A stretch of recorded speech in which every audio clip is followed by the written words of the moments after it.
Hey, what's going on, guys? Good morning. Good morning. Good morning. Good morning. Good morning. I am starting my day.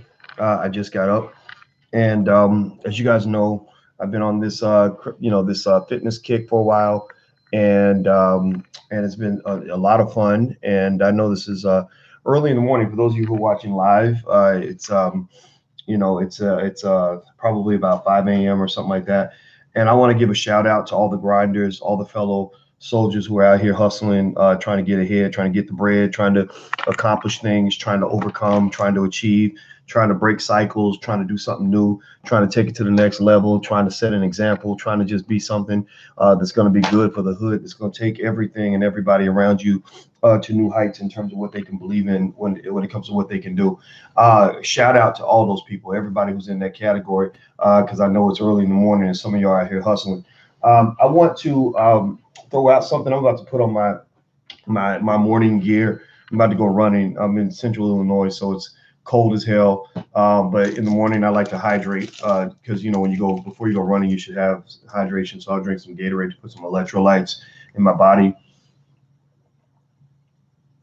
So periodically, I'll take a break for a Gatorade drink because the queen's upstairs. She's about to go running with me, so she's not going to let me sit on the computer too long.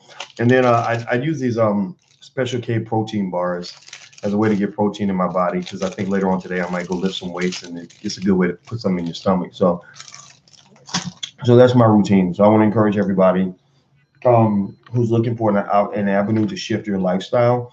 You can do it. I remember my blood pressure was sky high. I was overweight. My energy level was much lower, and I just said, I'm tired of this. I want to change it. I want to do something different.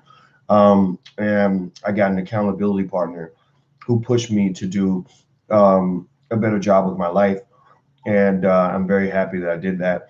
What's up, British chick? Good morning from the UK. Well, bloody good morning to you too. I don't have a British accent, so I don't quite know how to speak like I'm from England or anything because my British accent is really bad. Um, but I can do a good accent of a country redneck from the South because I'm from Kentucky, and in Kentucky, everybody a lot of people kind of talk like this, and that country accent is something that I grew up around and everything, and the further south you go, the countryer it can get. But don't you never think that because country people talk slow, that means they're stupid, because they ain't stupid. They're not stupid. They're very intelligent, and they're also very nice people. See, one thing people don't know, and this is just the truth here. This is the truth. In the South, you think that all the hillbillies and the rednecks and the people that got the guns and stuff in their house that they're bad people, but sometimes these people can be nicer to you than even other black people. That's something people don't talk about. I'm gonna stop. I'm being stupid.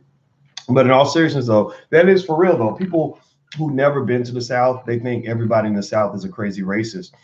And I'm gonna tell you, I done met some white rednecks who are nicer to me than some of the black people I know. And I'll be honest. So all of them ain't bad people. I don't believe that. And I think that we kind of label people, and sometimes you mislabel people. I see racism coming from all different directions, not just one particular direction. But anyway, let me get back to the topic at hand. As Dr. Dre said, back to the lecture at hand. Um, Here's the thing. Let me break this down for you. I know a lot of people who have goals, a lot of people who want to accomplish things, and I'm 47 now, so a lot of the people I know are younger than me. They haven't done as much and stuff like that, and they're and that's what it is. You start off in the game, you're a squirrel trying to get a nut. You're trying to find a way to make a way, trying to find a way to get in where you fit in and get ahead and everything. And I'm gonna tell you, some people.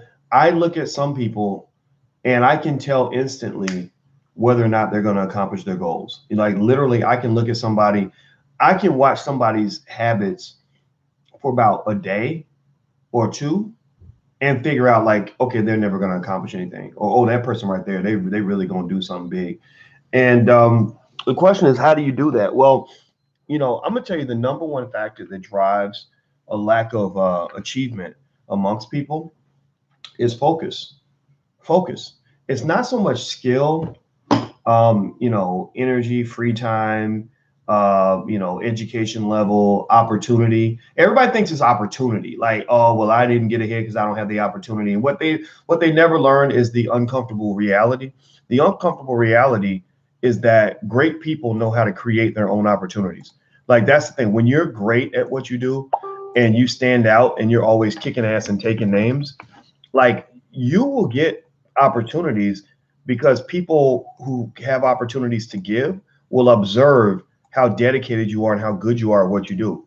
So a person who isn't focused will literally, walk right past an opportunity and they'll think, or either that they'll either walk past the opportunity because they don't know how to identify them, they're not looking for them, or somebody who could give them an opportunity will literally walk right past them and offer them nothing because they peeped out your work ethic, they peeped out your level of focus, and they said, when I give my opportunity, I'm gonna give it to somebody who really needs it. It's almost like sex, maybe. Like it's a good example. Like everybody, think about imagine ladies, who are choosing who they want to sleep with, right?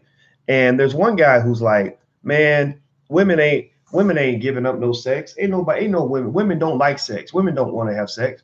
And what they don't understand is like women love sex. They just may not love having sex with you. So you're sitting there thinking, oh, she's frigid. She doesn't sleep with anybody.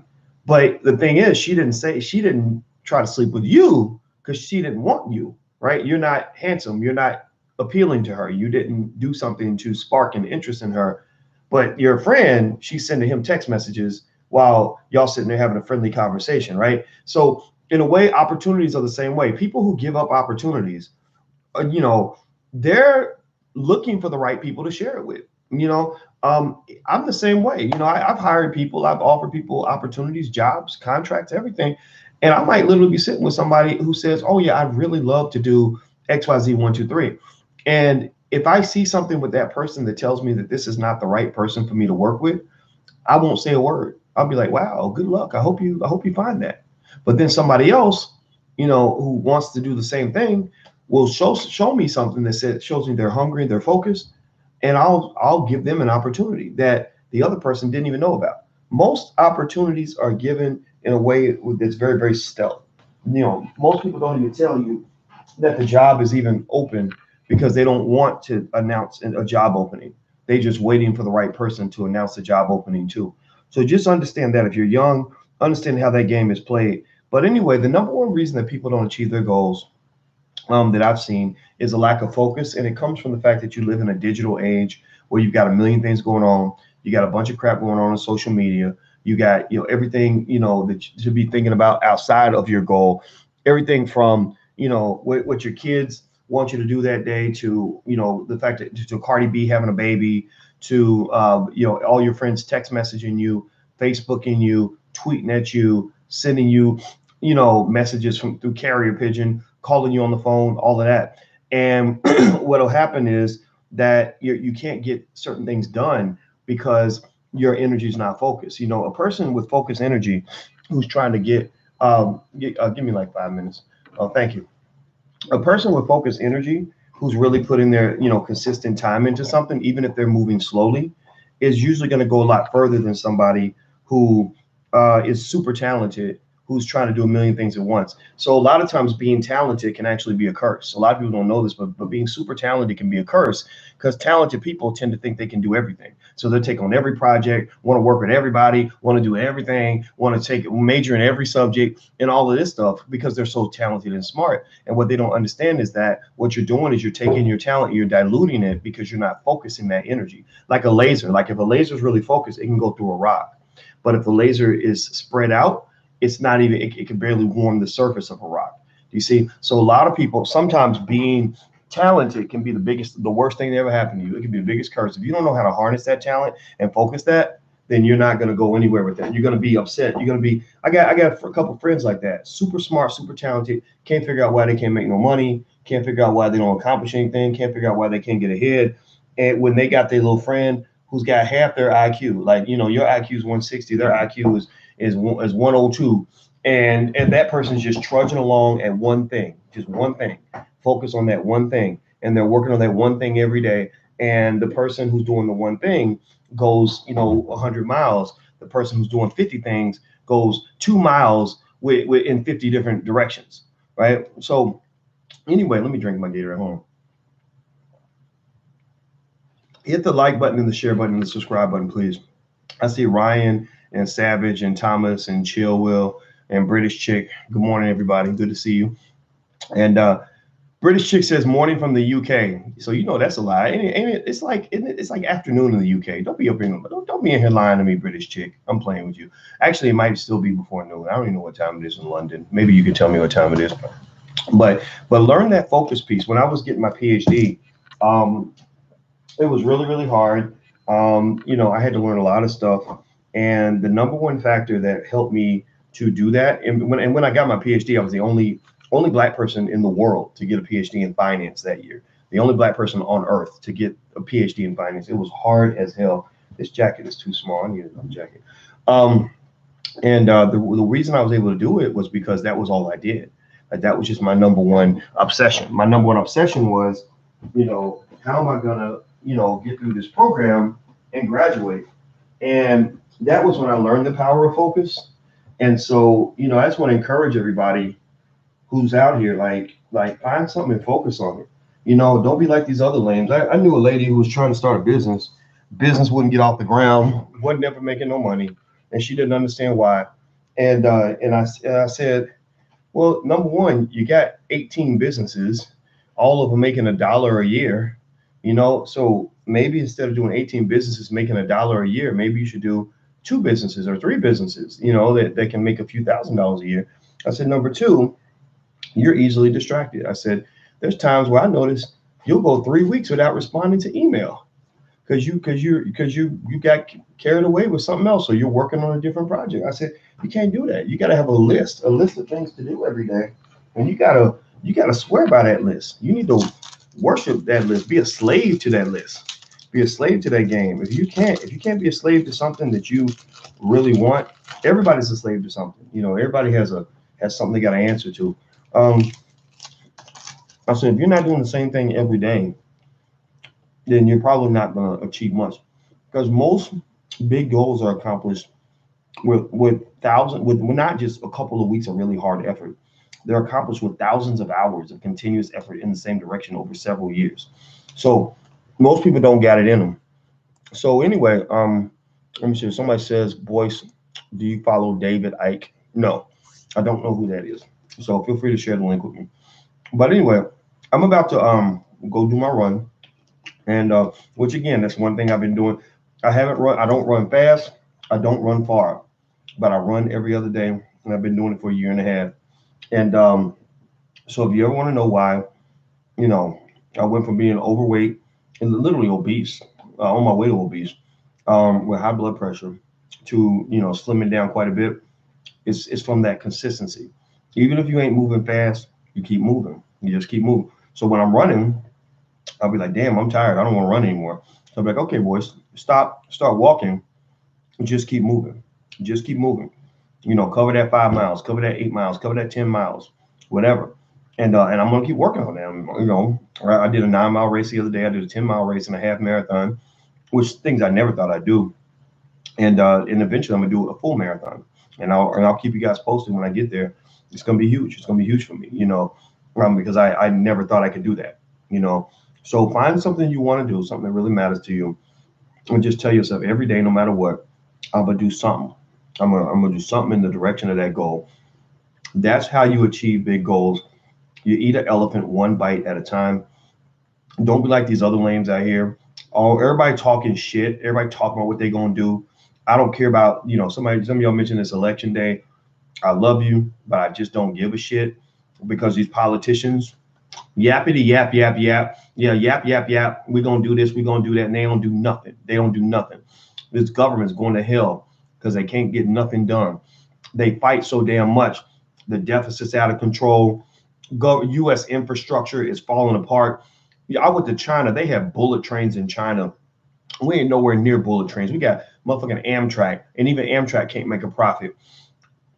The country is going to hell in a handbasket because they can't focus on shit. Every time an administration accomplishes something and makes some progress, the next administration has already vilified them, made them into the devil, and they dismantle everything that they did.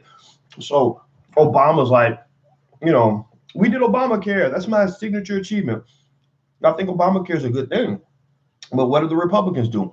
They have already demonized Obamacare to the point where they're like, oh no, we're going to unfund it and dismantle it because Obamacare is like worshiping the devil. So then the Republicans will have their own shit. They're going to do something like, oh, we want to make America better by doing this, this, and this. Well, the Democrats have already vilified it. Well, it's racist and it's bad, and all Republicans want to murder black people. So, which I don't believe that. I have friends that are Republicans, and I don't think they're all stupid people. I have friends that are Democrats, and they're not all stupid people. They just have a difference in viewpoint. And then what's going to happen is when the Democrats get in, they're going to dismantle everything the Republicans did and start over again. And here's the thing. Let me explain this to you. The U.S. government and this country will fall apart for the same reasons that black families can't build wealth. The reasons black families can't build wealth is because every generation you start over again. People don't leave nothing for their kids. They don't get no life insurance. They don't make long-term plans. They don't set up a will or a trust. They don't do anything to build wealth. They don't buy assets to pass to their children. They don't do none of that. So their children are coming to the world with nothing.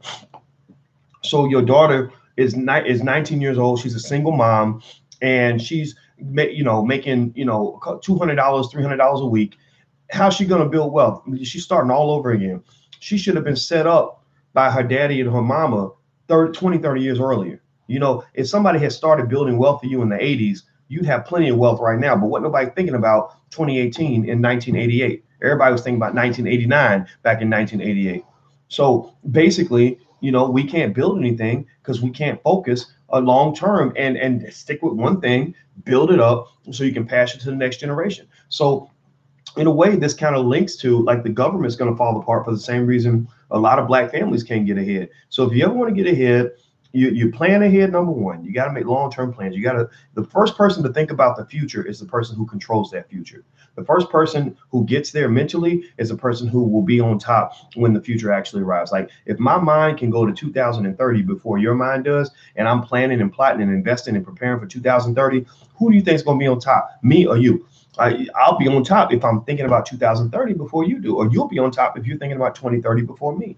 Gentrification happens in 2018 because they was thinking about gentrification in 1978. Right? They arrived to 2018 before we did, and then we get there and we're like, oh, they taking over our communities, blah, blah, blah. Well, you could have took over your damn community when they were selling houses on your block for $500. Why the fuck didn't you buy that shit when you could? Well, no, because you want to get turned up. You want to take that money and buy some shoes. You want to take that money and go to the mall. You want to buy Christmas presents for your kids, but you ain't trying to think about focusing on the fact that you should own these assets so that when gentrification gets here, you can benefit from it. So don't blame the winner because they won the damn game. Don't blame the winner because they're getting ahead. And again, I'm not saying that racism isn't real. We know racism is real, but the only reason people can implement racism on you is because they have more power than you. That's what it is. If we have more power than them, then we could be racist and we could control the systems and we could tell them what to do. So all of it comes down to the end of the day, it's like the New England Patriots playing against the Buffalo Bills, and the Patriots beat the shit out of the Buffalo Bills because they have a better football team, bigger, stronger players, maybe a highly paid roster and a more organized game plan. And the Bills say, oh, well, they're discriminating against us and they're being unfair because they're scoring all the touchdowns and keeping all the points to themselves and not sharing points with us. Well, somebody would also say to the Bills, maybe you got to step your game up because, you could compete with the Patriots, but you got to practice and you got to be ready. You got to get your roster right. You got to have a game plan. So black people individually, collectively as a family, what is your game plan? I guarantee you this. You might always be black. You ain't never. I don't think anybody in this room is ever not going to be black in 20 years. But if you black and you got a game plan, you'll do better in life than a white person who ain't got a game plan. I guarantee you that. I guarantee you that. I guarantee you that. So if you got a game plan and you can focus, you will do better than white people. You will do better than the average white person. You, not all of us, not everybody, because you got 40 million brainwashed people out here who aren't even gonna listen to anything that I'm saying, right? For whatever reason. But because white people have trained them to not listen to black people like me. They want to listen to like rappers and stuff, whatever. No disrespect to rappers. They're smart rap. My homeboy Vigilante from Kansas City's on here. He's a brilliant rapper. Everybody should listen to Vigilante. Roger Suggs, that's his name. But people don't listen to black people who actually have a plan. because you're taught to believe that black people ain't supposed to have no plan. That black people's plan is to pray to white Jesus and hope for the best and hope that white people don't continue to mistreat them. Well, that ain't my plan. That ain't my plan. I'm gonna have my foot on your neck before you have your foot on mine, straight up. You cannot walk with fear. You cannot believe that you don't have control of your destiny, because if you do, that's the key to depression. That's the key to hopelessness. If you ever want to feel hopeless, sad, depressed, and damn near suicidal, just accept the idea that you can't do anything about your life. Literally, a lack of power is the key to hopelessness. It's the key to depression. They did studies on rats, and they found that when lab rats were trained to believe that they were going to suffer and that there was nothing they could do about it, those lab rats literally started showing signs of depression, because they can measure depression in an animal just like they can with a person by the chemicals in the brain, serotonin. That's what it's called. So basically, they found that the rats were more depressed when they felt hopelessness, when they felt like they couldn't change their condition. So if you ever want to know why there's millions of black people out here who are depressed and suicidal and sad and can't get up in the morning, going to church, praying to white Jesus to make things better because they feel like that's all they can do. It's because we've been trained to believe that we can't change our condition.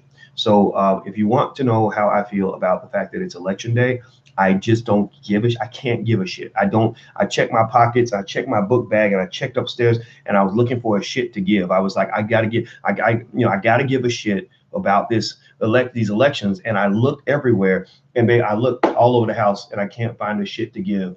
I don't have any shits that I can give to this bullshit. I just can't. I searched. I'm looking. Let me check. Wait, hold on. Wait, I know. Sorry. No shits to give. I'll maybe next time I'll give like the Gatto's brother that was, on the side of the street collecting money. And I said, I don't have no money for you now because my pockets are empty, but I'll get you on the way out of the restaurant. So same way, like I don't have any shits to give now, but maybe in the next election I can give a shit. But at the end of the day, right now, I'm about hustling, I'm about education, about us making a plan, about us focusing and achieving our goals. So at the end of the day, thank you, Miss Giselle. Okay, so she gave me a shit. She gave me a little turd with eyeballs in it. So thank you. It reminds me of Mr. Hanky, the Christmas Pooh on South Park. I think Mr. Hanky, the Christmas Pooh. Anyway, thank you for giving me my shit for today. So there you go. So Miss Giselle has given me a shit that I'm giving to the Democratic and Republican parties. So you can't say Boyce don't give a shit, but go vote, go do what you're gonna do. I do not hate you. I'm not gonna clown you for voting. Go vote, do your thing, and after you vote, come back here so we can make a plan where we can get your life off the ground, because it's all up to you. I'm about to go out here and do my plan and go run with this beautiful black woman next to me. So I'll see you guys later. By the way, we do actually have a program. If you're into goal setting and motivation and time management and everything, I'm actually a time management expert, and I literally documented my whole process for how I manage my time, how I get a lot done, how I accomplish goals, how I deal with haters. I have strategies for all this. I read tons of psychology books, all that. If you're interested in the program, you can feel free to give it a try. The first month costs you nothing. It costs you absolutely nothing for the first month. It's at blackkeystogreatness.com. That's blackkeystogreatness.com. So if you're looking for guidance, looking for mentorship, you don't not quite know how to get over the hump or whatever, I have some ideas that I think will really change your life. And you can try it out. If you don't like it, you can go. But I think you're going to like it. A lot of people do. So it's blackkeystogreatness.com. Thank you, Vicky Dillard, for putting that in there. I appreciate it. And I will see you guys soon, and have a great day. And I love you guys. Be good. Peace.